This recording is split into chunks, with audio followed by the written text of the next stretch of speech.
اور باخبر ہوں کہ رمضان المبارک کے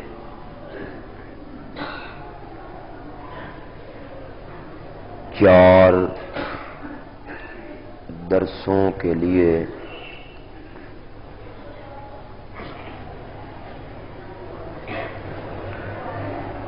دوستوں نے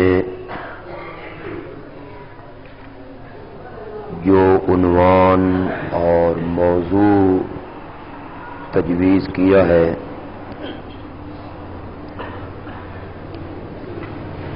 وہ ہے شرک کیا ہے۔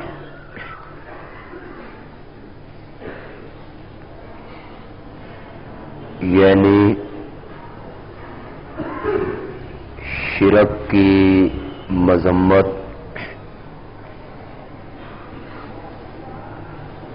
شرک کی حقیقت،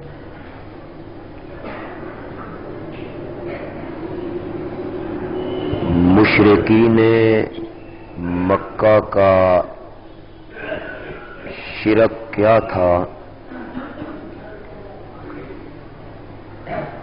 اور شرک کی کتنی اقسام اور قسمیں ہیں۔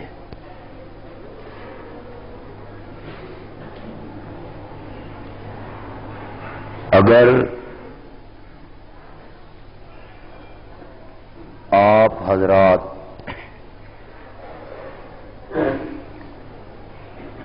قرآن پاک کا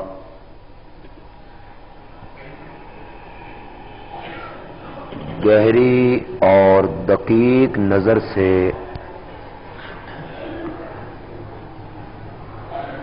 مطالعہ کریں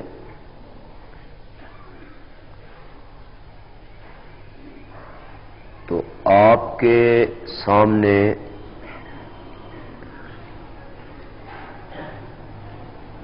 یہ حقیقت بالکل نکھر کے سامنے آ جائے گی کہ قرآن پاک نے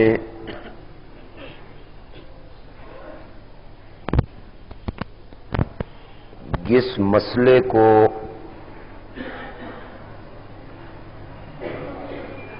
سب سے زیادہ بیان کیا ہے وہ مسئلہ توحید ہے۔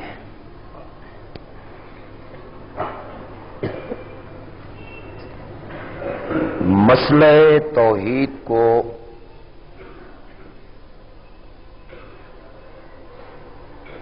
اللہ نے مختلف رنگوں میں پیش کیا۔ کسی جگہ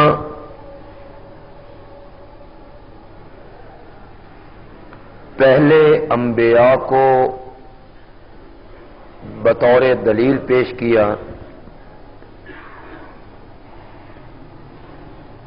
اور کسی جگہ اللہ نے انسانی عقل کو اپیل کی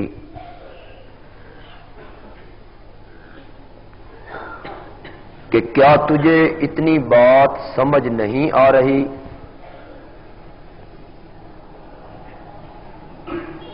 کہ جس ہستی نے گندے پانی کے قطرے پر تیرا اتنا خوبصورت نقشہ جمایا، سجدے کے لائق بھی وہی ہونا چاہیے۔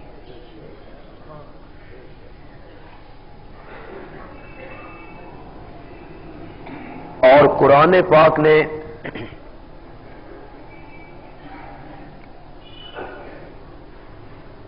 جس گناہ کا اور جس جرم کا سب سے زیادہ ذکر کیا وہ شرک ہے۔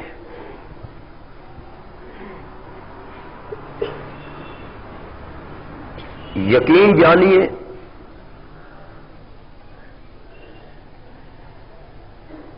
کہ ابو البشر سے لے کر سید البشر تک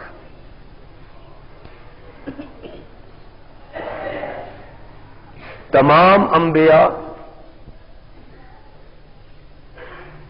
اور تمام پیغمبر اور تمام نبی ایک دعوت لے کر آئے ہیں، اور وہ دعوت ہے لا الہ الا اللہ۔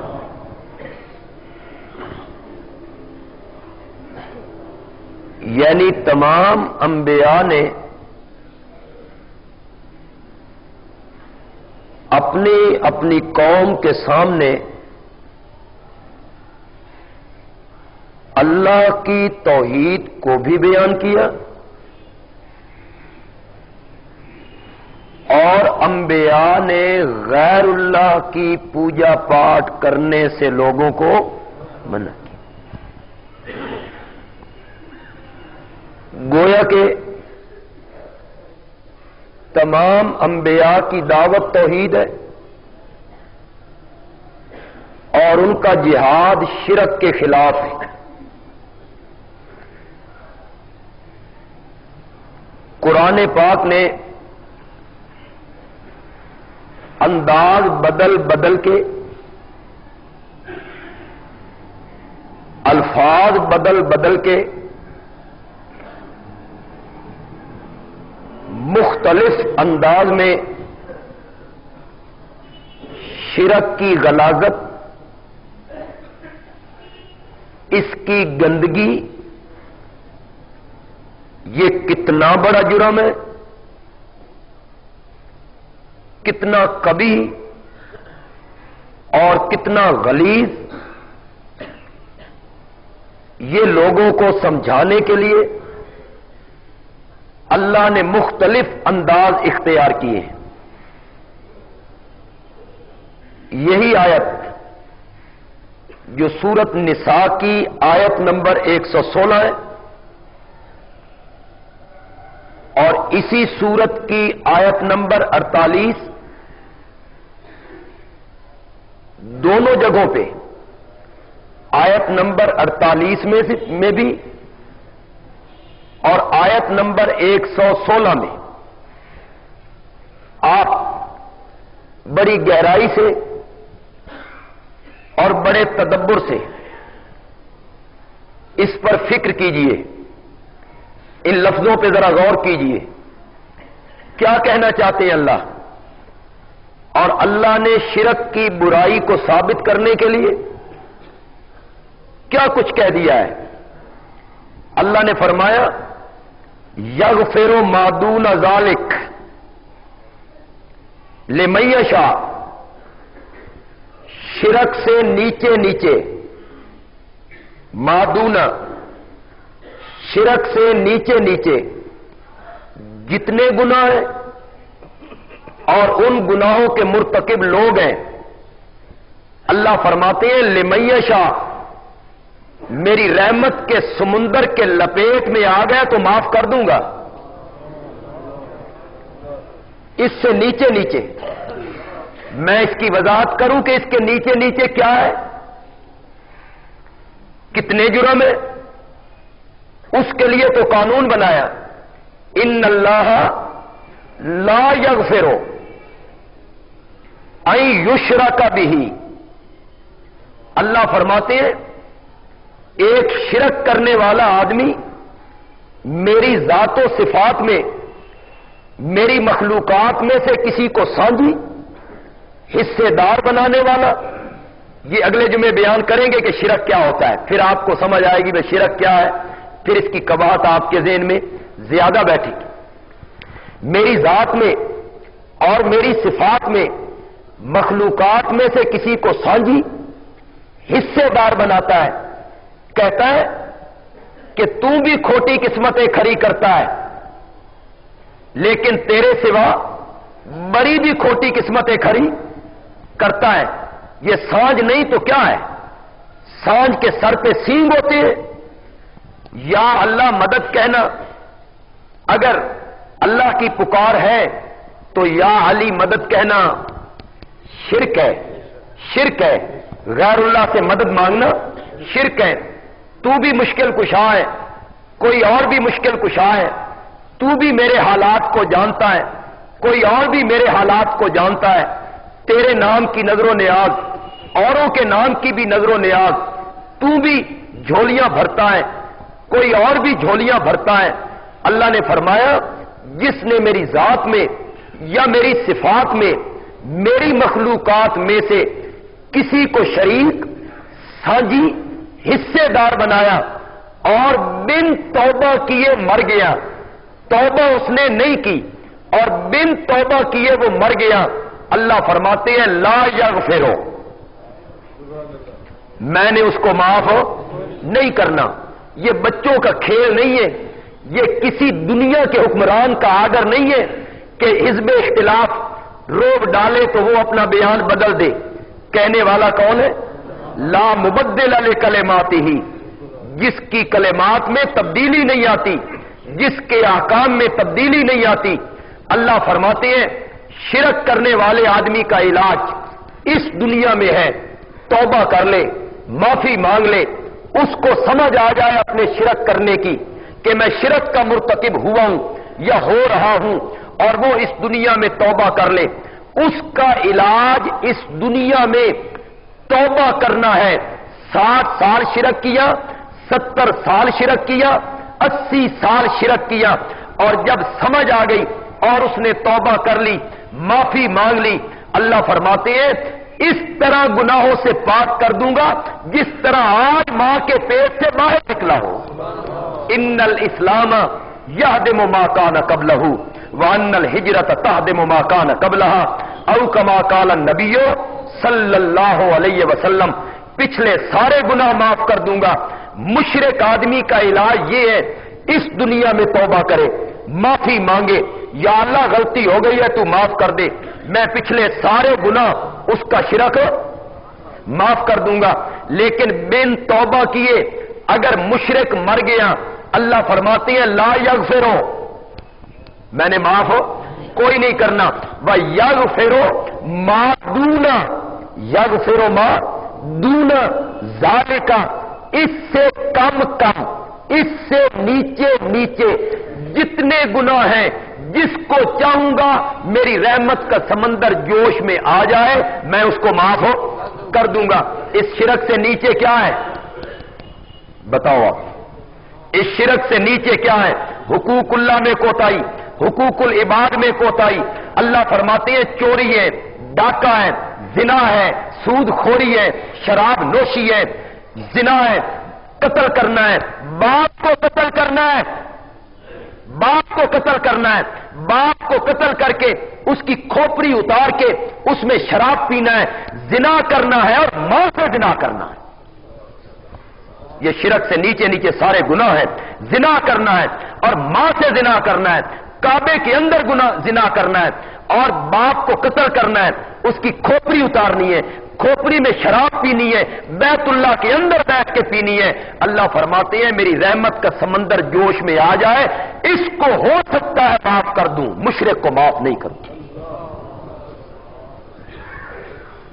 ان اللہ لا یغفر ان یشرک بہ ویغفر ما دون، یغفر ما دون، اس کے نیچے نیچے جتنے گناہ ہیں، حقوق اللہ ہے، وہ حقوق العباد ہے، وہ معاف کر۔ نبی ایک حدیث میں آتا ہے عرفات کے میدان میں نبی پاک نے بڑی دعائیں مانگی، بڑی دیر دعائیں مانگتے رہے۔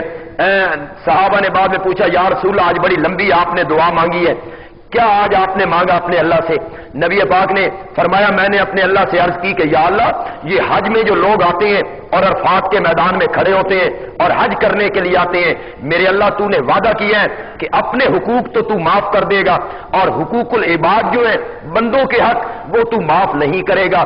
میں درخواست کرتا تھا یا اللہ تو حقوق العباد بھی معاف کر دے، معاف کر دے، لیکن میری یہ بات اللہ نے نہیں مانی کہ حقوق العباد میں نے معاف نہیں کرنے، وہ جس کا حق کھایا ہے اس سے جا کے معاف کروائے، چنانچہ مزدلفے کے اندر نبی پاک نے پھر لمبی دعائیں مانگنی شروع کی. مانگتے مانگتے نبی پاک مسکرائے, آپ کے دندان مبارک چمکنے لگے اور آپ ہنس پڑے. صحابہ نے پوچھا یا رسول اللہ آج تو آپ مسکرا بھی پڑے ہیں.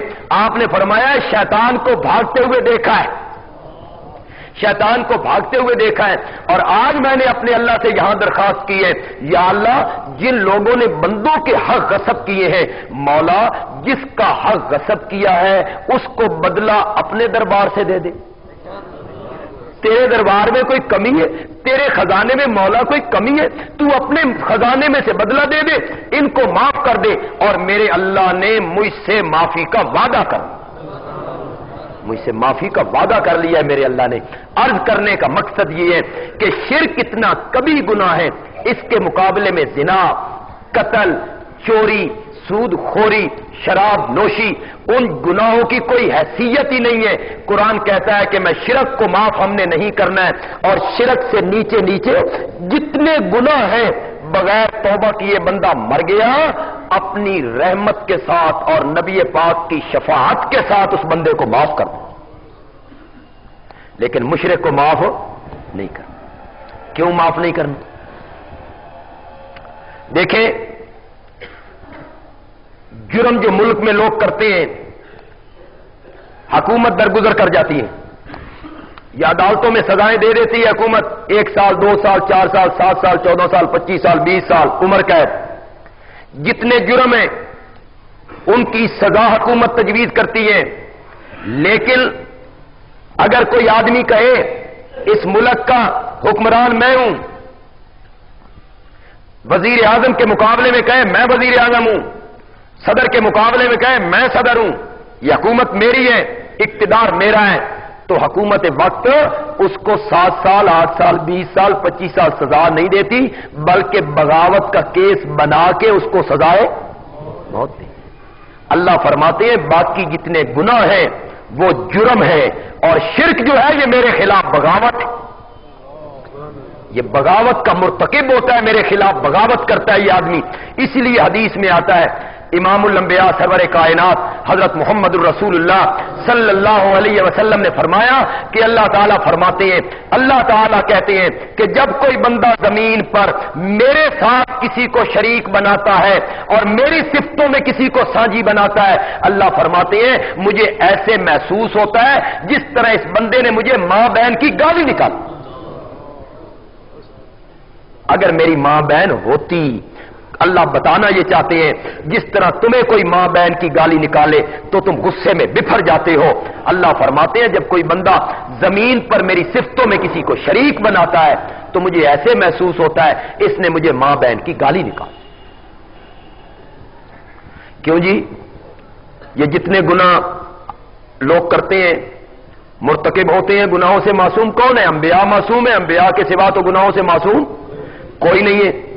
یہ جتنے گناہ بندے سے سرزد ہوتے ہیں, چوری ہے, ڈاکہ ہے, زنا ہے, سود خوری ہے, شراب نوشی ہے, گالم گلوچ ہے, غیبت ہے, چغل خوری ہے, بہتان باندھنا ہے, یہ جتنے گناہ بندہ کرتا ہے ان گناہوں کی وجہ سے بندے کی نیکیاں برباد ہو جاتی؟ نہیں برباد ہوتی. نیکی اپنی جگہ پہ اور گناہ اپنی جگہ پہ. گناہ جرم ہے وہ اپنی جگہ پہ جرم ہے, لیکن جو نماز پڑھ رہا ہے وہ اپنا ایک اس کا عمل ہے, ایک فرض کی ادائیگی کر رہا ہے, اس کا ثواب اپنی جگہ پہ. کوئی گناہ نیکیوں کو برباد نہیں کرتا, نیکیاں بدستور اپنی جگہ پہ رہتی ہیں, لیکن شرک ایک ایسا گناہ ہے کہ جب انسان سے شرک کا ارتکاب ہوتا ہے اللہ تعالیٰ فرماتے ہیں میں اس کی زندگی کی ساری نیکیاں برباد کر کے رکھ دیتا ہوں. اس کی مثال بالکل اس طرح سمجھیں جس طرح روئی کا ڈھیر ہو, آسمان سے باتیں کر رہا ہو, اور اس میں آگ کی ایک چنگاری رکھ دی جائے تو وہ آگ کی چنگاری اس روئی کے ڈھیر کو خاکستر بنا کے رکھ دے گی. یہ جو نیکیاں ہیں یہ روئی کے ڈھیر کی طرح ہیں, اور یہ شرک آگ کی چنگاری کی طرح ہے. یہ جب ان نیکیوں میں رکھا جاتا ہے تو نیکیاں ساری برباد ہو جاتی. فَحَبِطَتْ أَعْمَالُهُمْ فَلَا نُقِيمُ لَهُمْ يَوْمَ الْقِيَامَةِ.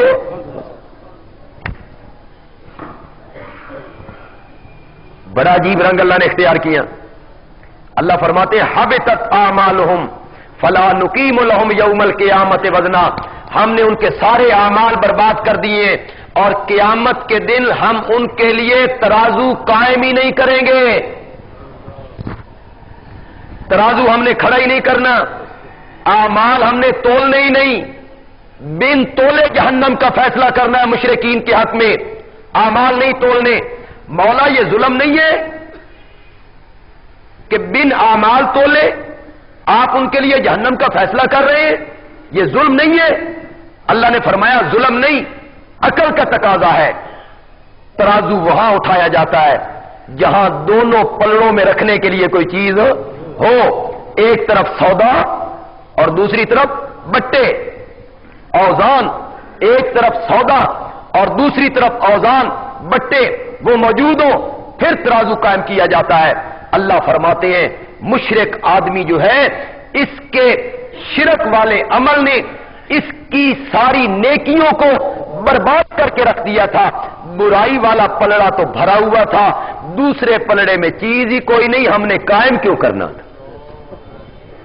نیکیوں والے پلڑے میں کوئی شے ہی کوئی نہیں، ہم نے اس کو اٹھانا کیوں تھا؟ ذرا شرک کی قباحت کو دیکھیے، ایک جگہ نکالیے جی، صفحہ نمبر ہے 125 جی، صفحہ نمبر 125 ہے جی. سورت کا نام ہے سورت انعام، 7واں پارہ ہے جی. سورت کا نام سورت انعام، صفحہ نمبر ہمارے قرآن پر 125 اور آیت نمبر ہے جی 88. بالکل آخری سطر ہے جی، صفحہ 125 کی آخری سطر ہے جی. ذالک ھدی اللہ یہدی بہ من یشاء. لیکن میں ذرا پس منظر بیک گراؤنڈ آپ کو بتاؤں تاکہ اگلی آیت کا ترجمہ سمجھنے میں آسانی ہو جائے. اللہ نے پیچھے 18 نبیوں کے نام گنے ہیں جی. اس سے پچھلی آیتوں میں اللہ نے 18 نبیوں کے نام گنے ہیں جی. کل قرآن پاک میں صرف 25 نبیوں کے نام ہیں جی. مختلف جگہوں پہ پورے قرآن پاک میں 25 نبیوں کے نام اللہ نے ذکر کیے ہیں.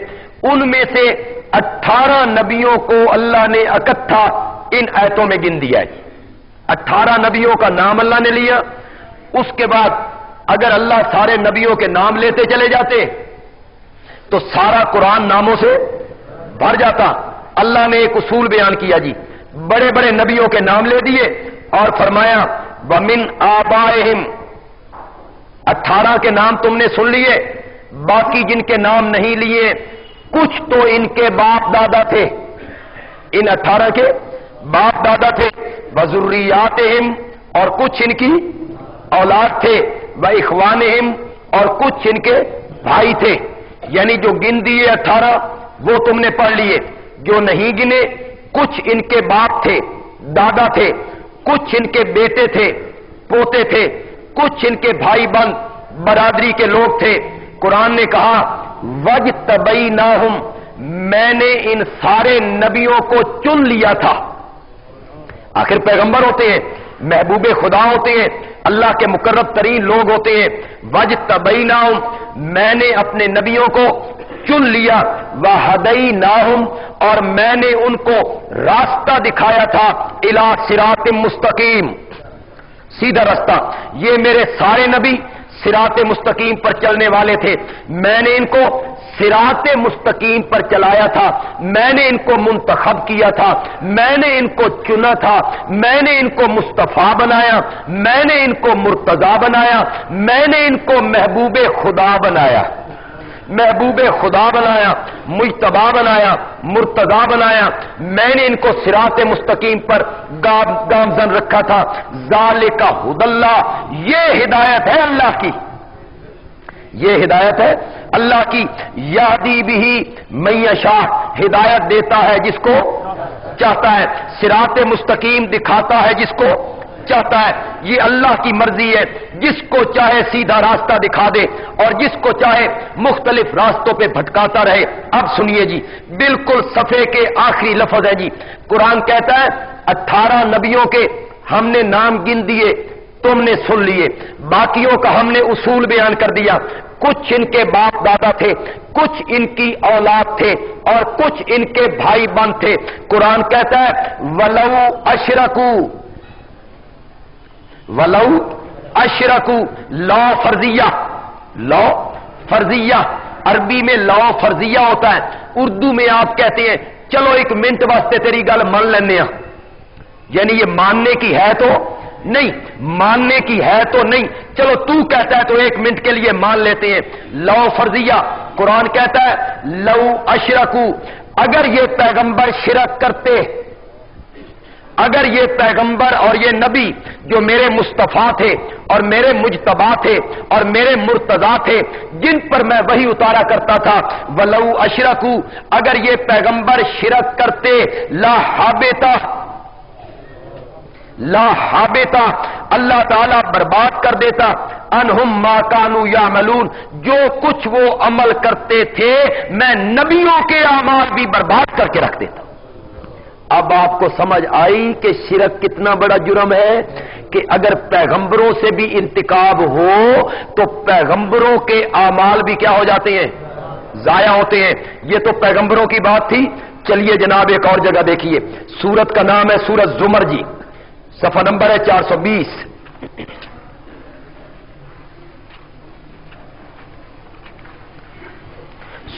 چوبیسواں پارہ ہے جی، سورت کا نام ہے سورت زمر اور صفحہ نمبر ہے 420۔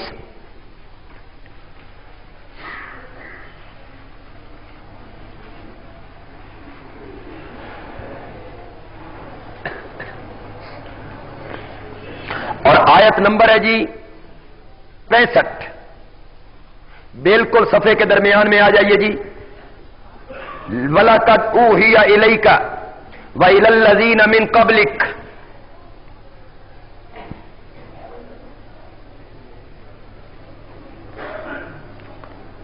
وَلَقَدْ أُوحِيَ إِلَيْكَ،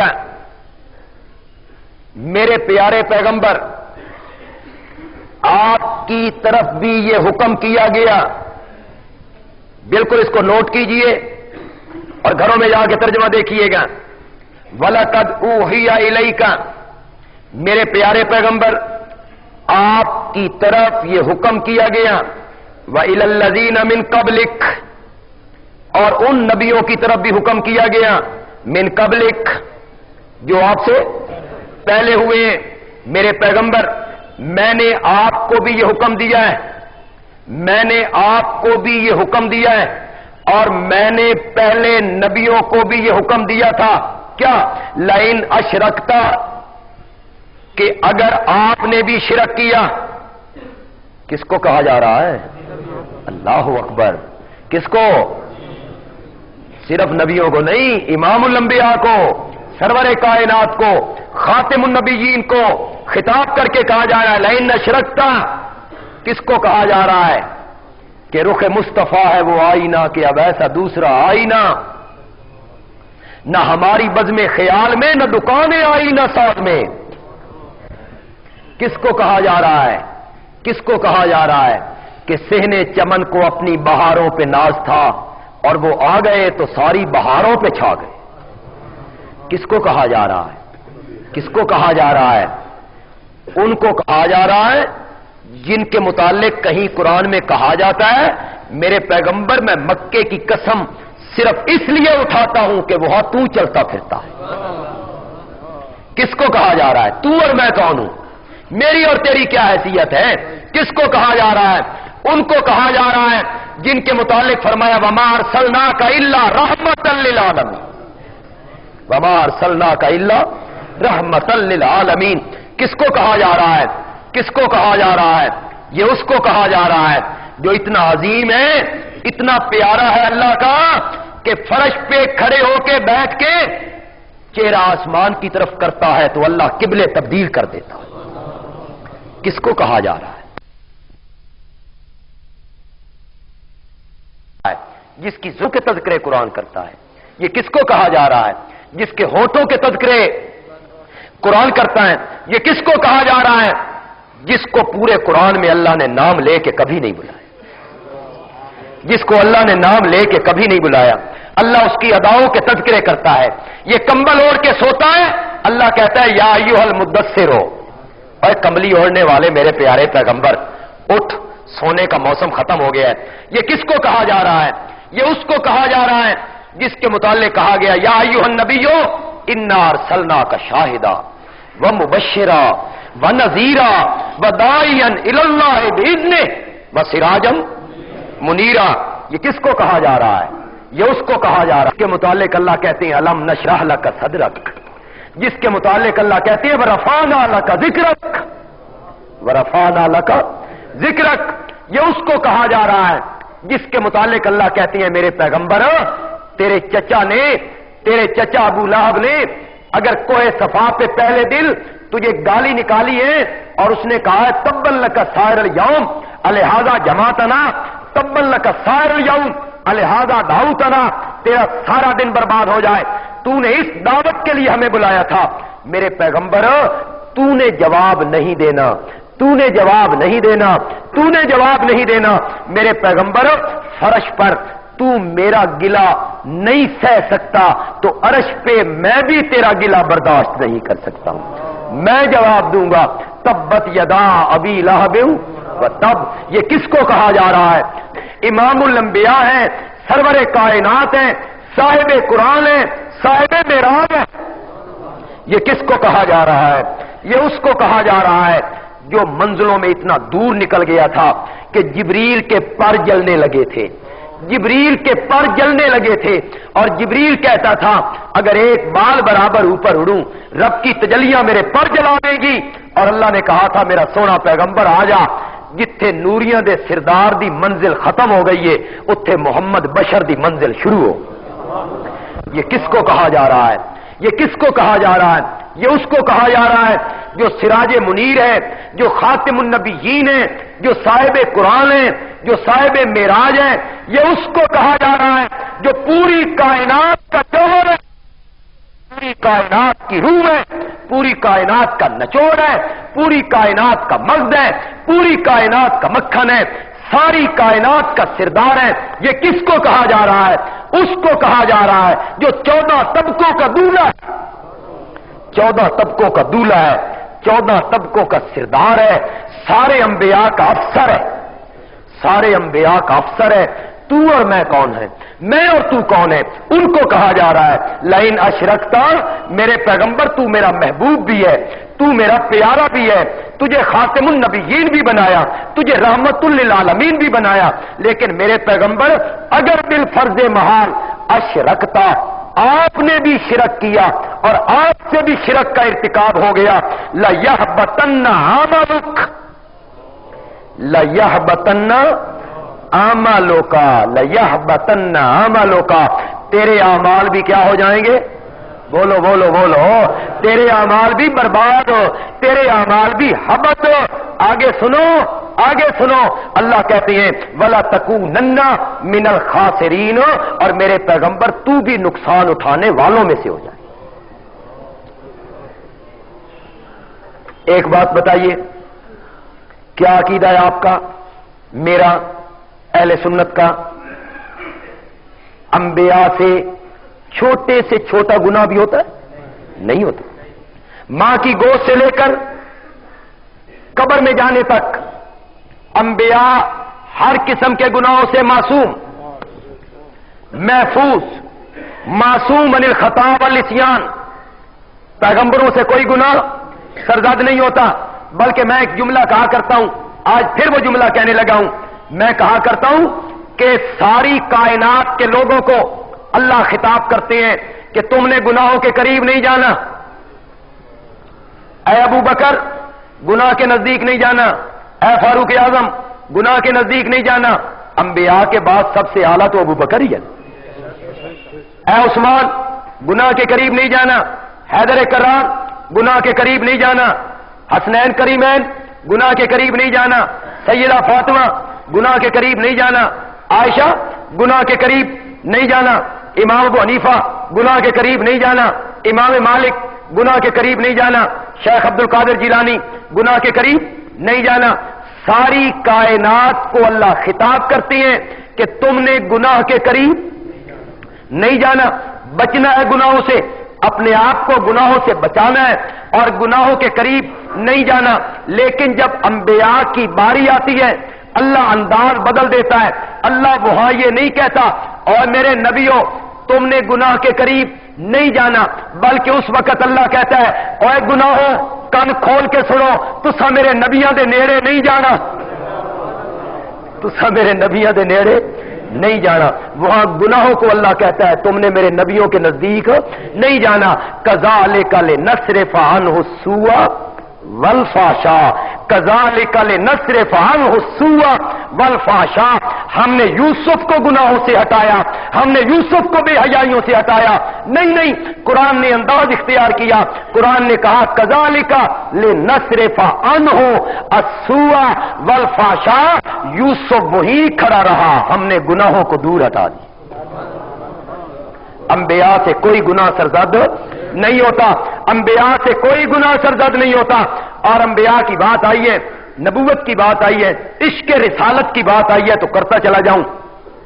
امیر شریعت سید عطا اللہ شاہ بخاری رحمت اللہ علیہ فرمایا کرتے تھے کہ جب بچہ پیدا ہوتا ہے اور وہ چلنے کے قابل ہوتا ہے اللہ اس کو باپ کی انگلی پکڑوا دیتا ہے، ماں کی انگلی پکڑوا دیتا ہے، بچہ باپ کی انگلی پکڑ لیتا ہے، ماں کی انگلی پکڑ لیتا ہے، باپ اس کو لیے پھرتا ہے، پتر نہ لیے اتھو ذرا پیر چک کے رکھنا، بیٹا یہ اونچی جگہ ہے ذرا پاؤں اس طرح رکھنا ہے، باپ اس کی تربیت کرتا ہے، باپ اس کو چلاتا ہے، انگلی باپ کی پکڑوا دی، انگلی دادے کی پکڑوا دی، انگلی باپ کی پکڑوا دی، انگلی ماں کی پکڑوا دی، اور وہ لیے چلتے پھرتے ہیں اپنے بچے کو، سمجھاتے ہیں ادھر جانا ہے ادھر نہیں جانا، ادھر جانا ہے ادھر نہیں جانا۔ شاہ جی کہتے ہیں نبی پاک کے والد کو تو اس وقت لے لیا جب آپ ابھی ماں کے پیٹ میں تھے اور ابھی چلنے کے قابل بھی زیادہ نہیں ہوئے، تو ماں کو اللہ نے لے لیا۔ اللہ نے فرمایا میرے پیغمبر تیرے ہاتھ سے ابے دی انگلی نہیں پکڑوانی، میں خود تین توڑنا، میں نے تجھے چلانا ہے میرے پیغمبر، میں نے تیری انگلی پکڑ کے تجھے چلانا ہے، میں نے کہنا ہے اس مسجد میں نہیں جانا، اللہ اکبر کہ سمجھے بھی ہے وہ، اس مسجد دے نیڑے نہیں جانا، اس مسجد نہیں جانا، سمجھ آ ادھر جانا ہے، یہ کام کرنا ہے، یہ کام نہیں کرنا، اس کا جنازہ نہیں پڑھنا، اس کا جنازہ نہیں پڑھنا۔ تو انبیاء تو گناہوں سے معصوم ہوتے ہیں، ان سے چھوٹا بڑا گناہ سرزد نہیں ہوتا، چہ جائے کہ شرک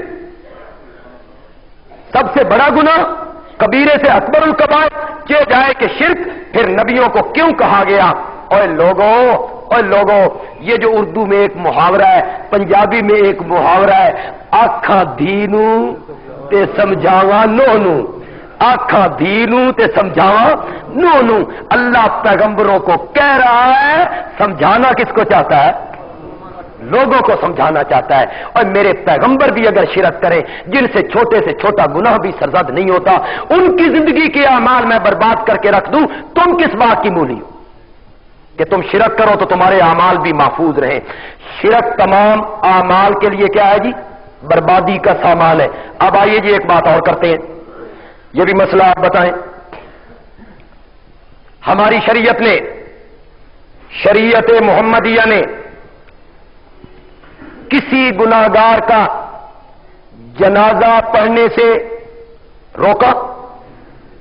چور کا جنازہ نہیں پڑھنا، ڈاکو کا جنازہ نہیں پڑھنا، زانی کا جنازہ نہیں پڑھنا، سود خور کا جنازہ نہیں پڑھنا، شراب نوش کا جنازہ نہیں پڑھنا، بے نماز کا جنازہ نہیں پڑھنا، غیبت کرنے والا، بہتان باندھنے والا، قتل کرنے والا، باپ کا قاتل، چلو باپ کو قتل کیا بندے نے، مر گیا، شریعت کیا کہتی ہے؟ نہیں پڑھنا؟ پڑھو۔ اگر وہ مومن ہے، مسلمان ہے، کلمہ پڑھتا ہے، اس کا جنازہ پڑھو۔ باپ کے قاتل کا جنازہ پڑھ سکتے ہو، چور کا جنازہ پڑھ سکتے ہو، زانی کا جنازہ پڑھ سکتے ہو، ظالم کا جنازہ پڑھ سکتے ہو، سود خور کا جنازہ پڑھ سکتے ہو، شراب نوش کا جنازہ پڑھ سکتے ہو۔ ہر مجرم کے جنازہ پڑھنے کی شریعت محمدیہ نے اجازت دی، لیکن جب شرک کی بات آئی تو قرآن نے واضح طور پہ اعلان کیا کہ مشرک کا جنازہ نہیں پڑھنا۔ دیکھیے گا قرآن پاک صفحہ نمبر 185 پہ آئیے جی۔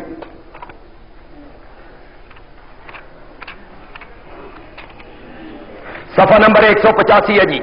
سورت کا نام ہے سورت توبہ۔ سورت کا نام سورت توبہ، 11واں پارہ ہے جی، صفحہ نمبر 185 ہے اور آیت نمبر ہے جی 113، صفحے کے بالکل نیچے والی 3 سطریں جی، نیچے والی 3 سطریں جی۔ ما کان للنبی والذین آمنوا ان یستغفروا للمشرکین۔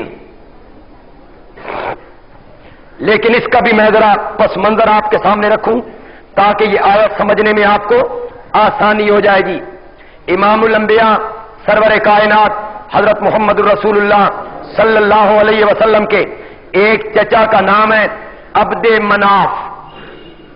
عبد مناف، ان کے بیٹے کا نام ہے طالب، بڑے بیٹے کا نام ہے طالب۔ اس بیٹے کی وجہ سے وہ کنیت کرتے ہیں ابو طالب، نام ان کا کیا ہے؟ عبد مناف، مناف کا بندہ، بت کی طرف وہ منسوب ہے ان کا نام عبد مناف، اور ابو طالب ان کی کنیت ہے۔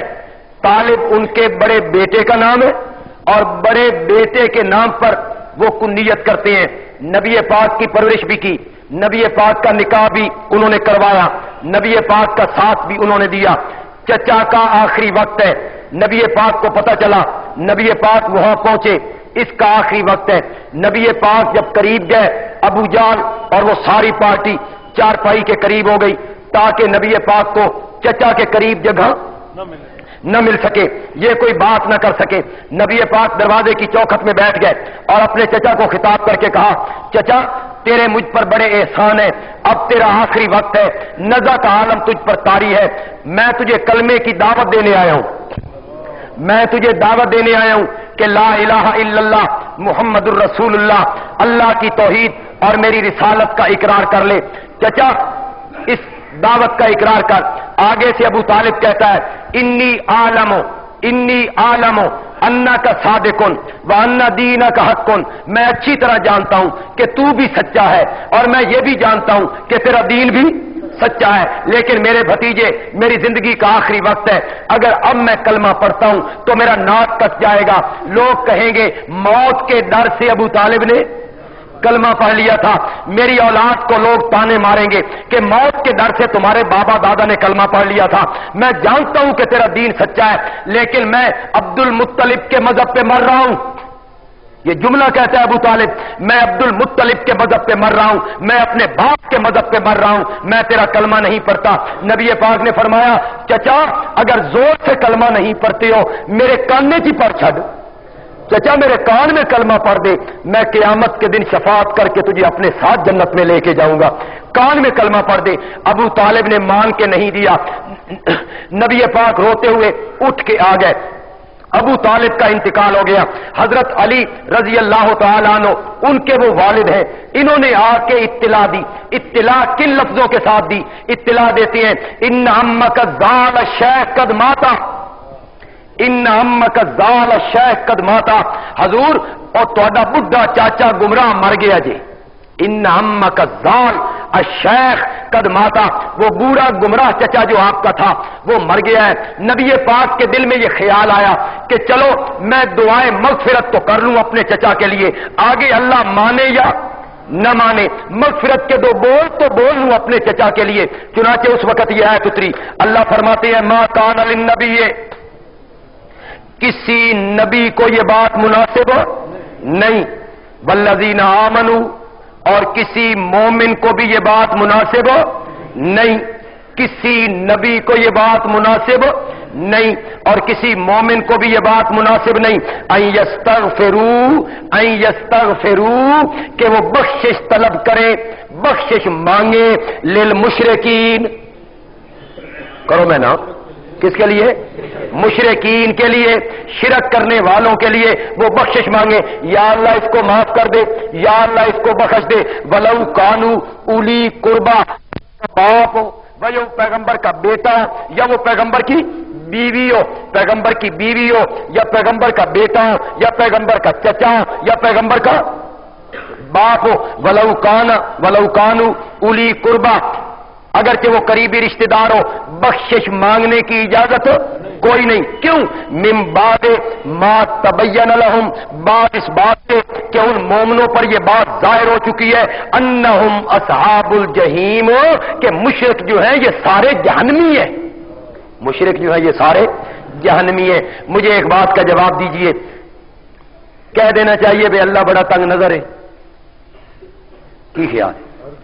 بخشش دی دعا ہی نہیں منگن دینا، ایڈی تنگ نظری جی، ایڈی تنگ نظری کہ بخشش کی دعا ہی نہیں مانگنے دیتا جی، اللہ یہ کہنے نہیں دیتا کہ یا اللہ اس کو معاف کر دے، یا اللہ اس کو بخش دے، اللہم اغفر لحینا و میتنا، کیوں نہیں کہنے دیتا؟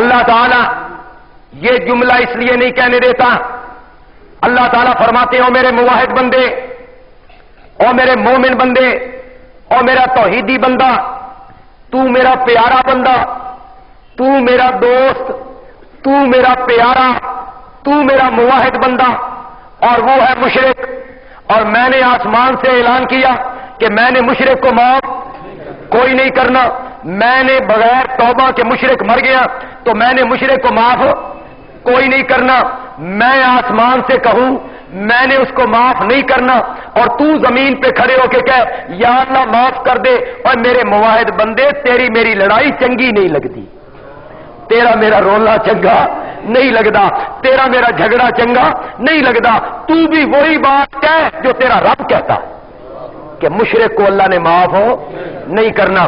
اب شرک کی قباحت دیکھیے، شرک کی غلاظت دیکھیے، شرک کی برائی دیکھیے کہ ہر مجرم کا جنازہ پڑھنے کی شریعت اجازت دیتی ہے، لیکن مشرک کے حق میں دعائے مغفرت کرنے کی شریعت اجازت نہیں دیتی۔ آخر میں دیکھیے جی، قیامت کے دن شفاعت ہونی ہے کہ نہیں ہونی جی؟ ہونی ہے، معصوم بچوں نے کرنی ہے، حافظ قرآن نے کرنی ہے، علماء نے کرنی ہے، انبیاء نے کرنی ہے، اور سب سے بڑی شفاعت ہوگی امام الانبیاء حضرت سیدنا محمد الرسول اللہ صلی اللہ علیہ وسلم کی۔ آپ نے دو شفاعتیں کرنی ہیں، ایک شفاعت کبریٰ اور ایک شفاعت صغریٰ۔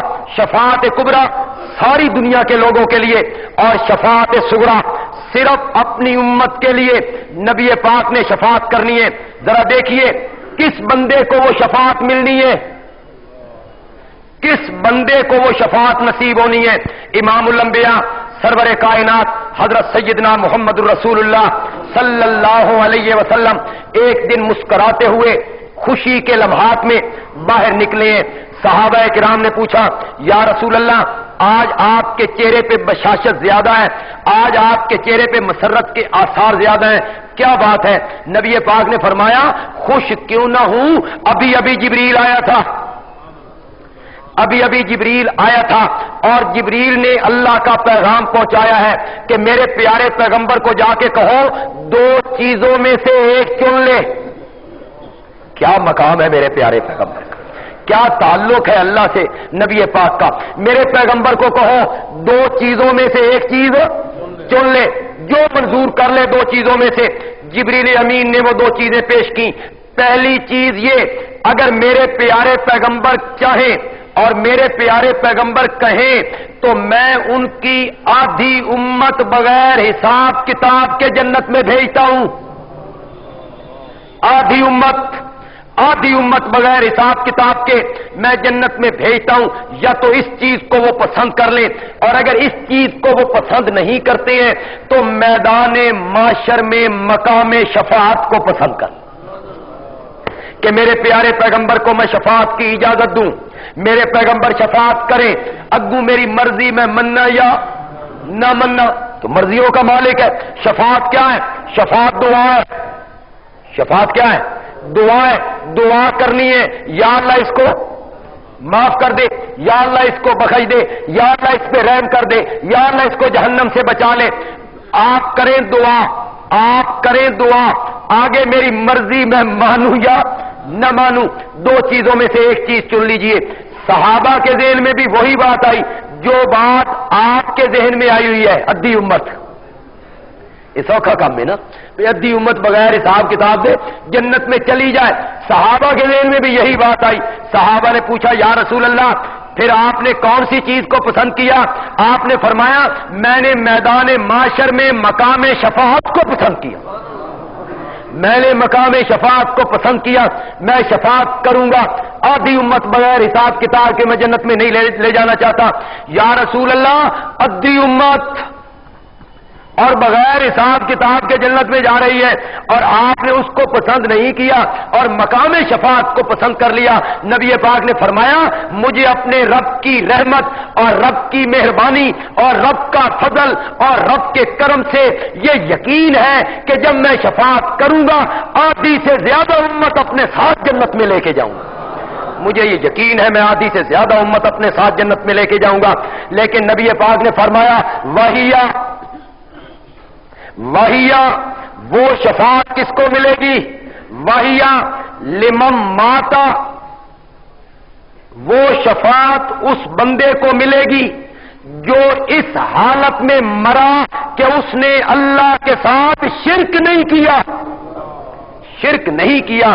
ہر اس بندے کو میری شفاعت نصیب ہوگی اور مشرک بندے کو شفاعت نصیب نہیں ہوگی۔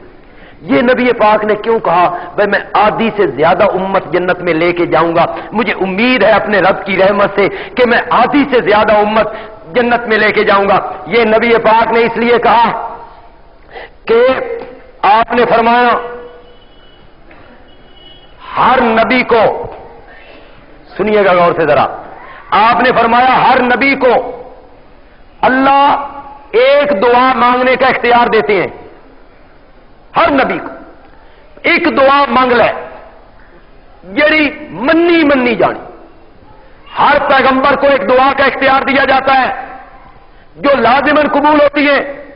نبی پاک نے فرمایا ہر پیغمبر نے وہ دعا مانگنے میں جلدی کر لی، وہ جو دعا قبول کرنے کا اختیار ملا ہے ہر پیغمبر نے وہ دعا مانگنے میں جلدی کر لی۔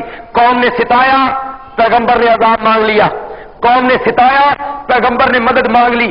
وہ دعا مانگنے میں ہر نبی نے جلدی کر لی اور اس نبی کی وہ دعا قبول ہو گئی۔ نبی پاک نے فرمایا میں ظلم سہتا رہا، مصیبتیں برداشت کرتا رہا، تکلیفیں اٹھاتا رہا، طائف میں لہو لہان ہوتا رہا، مکے سے ہجرت کر کے مدینے جاتا رہا، چچا کو ذبح کرواتا رہا، 70 صحابہ میرے شہید ہوتے رہے، لیکن میں نے وہ دعا دنیا میں نہیں مانگی، وہ دعا میں نے امت کے لیے قیامت کے دن سنبھال کے رکھی ہوئی،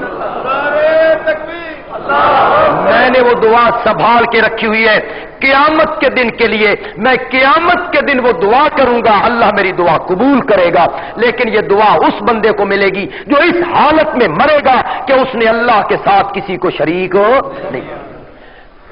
جب انبیاء شفاعت کر چکیں گے، جب انبیاء شفاعت کر چکیں گے اور جب اولیاء شفاعت کر چکیں گے، شہداء شفاعت کر چکیں گے، حفاظ شفاعت کر چکیں گے اور معصوم بچے شفاعت کر چکیں گے اور شفاعت کر کے لوگوں کو نکال چکیں گے، تو اللہ تعالیٰ فرمائیں گے اے ملائکہ، اے ملائکہ ہر اس بندے کو جہنم سے نکال لو، ہر اس بندے کو جہنم سے نکال لو جس بندے کی موت اس حالت میں واقع ہوئی تھی کہ اس نے زندگی میں کسی موقع پر بھی شرک، جس نے بھی شرک نہیں کیا اس کو جہنم سے نکال لو۔